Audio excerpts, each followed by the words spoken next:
This is a Squiz podcast. We're your shortcut to being informed.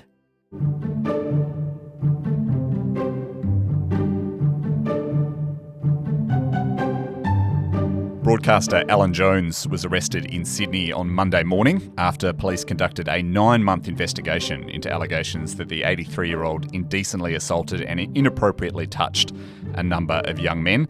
The allegations themselves span nearly 6 decades. So in this episode of Squiz Shortcuts, we'll cover off who Alan Jones is, the allegations against him, and what happened on Monday morning. Squiz Shortcuts is the backstory to the big news stories. I'm Andrew Williams. And I'm Claire Kimball.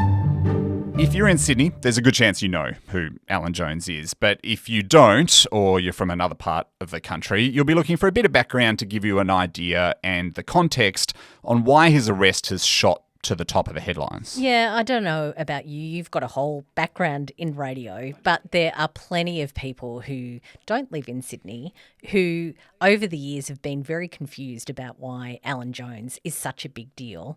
Of course, he's been such a big part of the AM radio scene here in Sydney. It's quite a different market to any other market. These really big, influential figures that host these shows, and Alan Jones was absolutely one of those men. Yeah, he was top of the tree for a very long time, and he's someone who his career has spanned not only media, but he had a heavy influence on politics. He had a heavy influence in the arts and sport as well. We'll get into a bit of his rugby career, and he's been very heavily involved in cricket as well. So that's a heady mix. That stretches across Australian life, really. A lot of our touch points when it comes to influence and power, that's for sure. We won't go through his whole background, but he was born in country Queensland. He was born in Toowoomba, and he started out his career as a teacher. He then breached into politics. So he ended up being a speechwriter for Malcolm Fraser when he was the Prime Minister. He also ran for pre-selection for the seat of Eden Monaro, which is, of course, one of those very sort of titular seats when it comes to our federal politics, even still to this day. A bellwether. Yeah, that was for the Country Party back in the day, so the Nationals as they are these days. And Andrew, as you pointed to, he was even the Wallabies coach there for a bit. Yeah, he won the Bledisloe Cup as coach in 1986, which is a massive achievement in rugby union in Australia. And then just before that, in 1985, he started as a broadcaster for 2UE at the time. He was tapped to host their morning show and very quickly became a ratings juggernaut. He became one of the most prominent broadcasters in the country. And in fact, when he moved to 2GB in 2002, he took basically his whole audience with him. 2UE's ratings dropped significantly and 2GB's soared. So they were clearly very attached to Alan Jones the person and Alan Jones the broadcaster, and he had a lot of success, but there were also a lot of controversies that followed him because of his very in-your-face confrontational style. Yeah, that really was his style, and it really did become, I guess, part of that scene in Sydney of talkback radio, of Alan Jones and John Laws, and until recent times, of course, Ray Hadley as well, and Ben Fordham is very much going into that sort of space.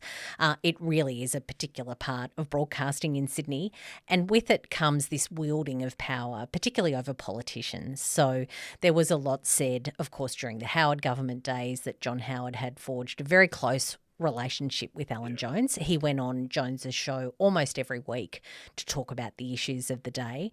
And the relationship that Jones then had with other senior politicians to be able to call their offices and get action was something that was talked about quite a bit during those days. Yeah, it is very different. As you mentioned, I have an experience in radio, working for radio in other markets like Perth and Melbourne, and it is very different to that Sydney market where that style that he really kind of started in many ways is so significant. But that style did lead him into some controversies that probably towards the end had a major factor in him retiring or leaving from radio. He said he retired on health grounds, but there were also some issues, particularly his comments in 2019 about the New Zealand Prime Minister Jacinda Ardern.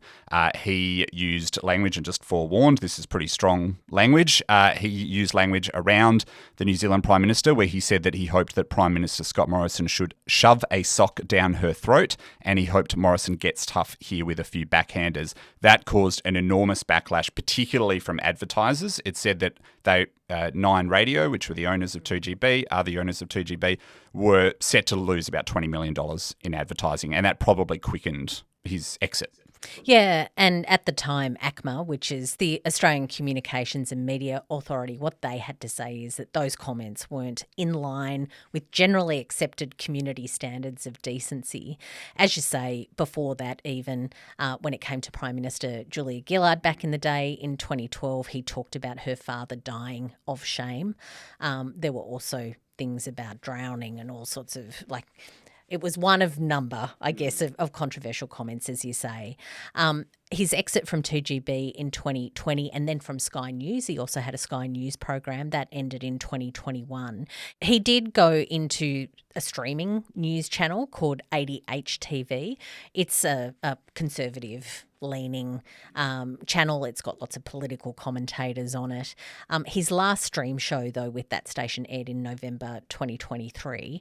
No news about whether he has quit that or whether they haven't wanted to air any content with him, but that's really where he has left his media career. It was a month after he stopped broadcasting, that in December 2023, where the allegations were published in 9 papers against him. We'll get into those next.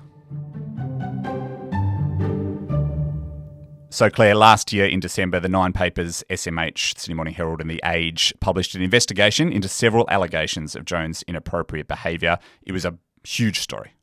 Really big story at the time, kind of a case of Kate McClymont striking again. She, of course, is their gun investigative journalist. It's centred on claims that he used his position of power as a teacher and also then as a top-rating radio broadcaster to prey on several young men. So those accusations span from all the way back to when he was a teacher in the 60s to as recent as a few years ago, and they cover accusations that he indecently assaulted, groped or inappropriately touched multiple young men. Yeah, and several of those who were in that piece that Kate McClymont wrote accused him of preying on them, using that position of power that he had. Jones denied the allegations and threatened legal action. Probably important to note that that actually hasn't happened yet. There weren't no defamation processes after that. Certainly he can do that at any time if he wanted to, but just important to note that that wasn't followed up with any actual legal action. Yeah, never eventuated. And shortly after that piece was published, New South Wales Police launched Strike Force Bonifin, run by the State Crime Command's Child Abuse Squad. The Police Commissioner on Monday described that investigation as very complex and protracted.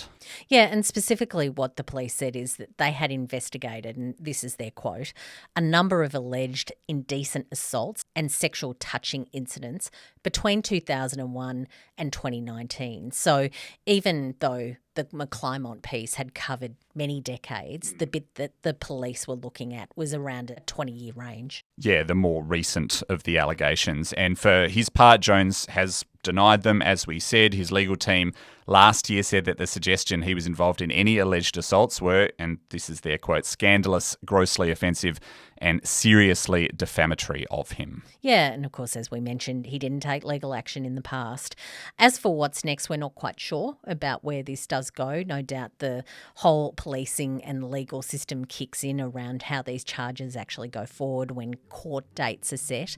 It'll definitely be in the news as those things move forward.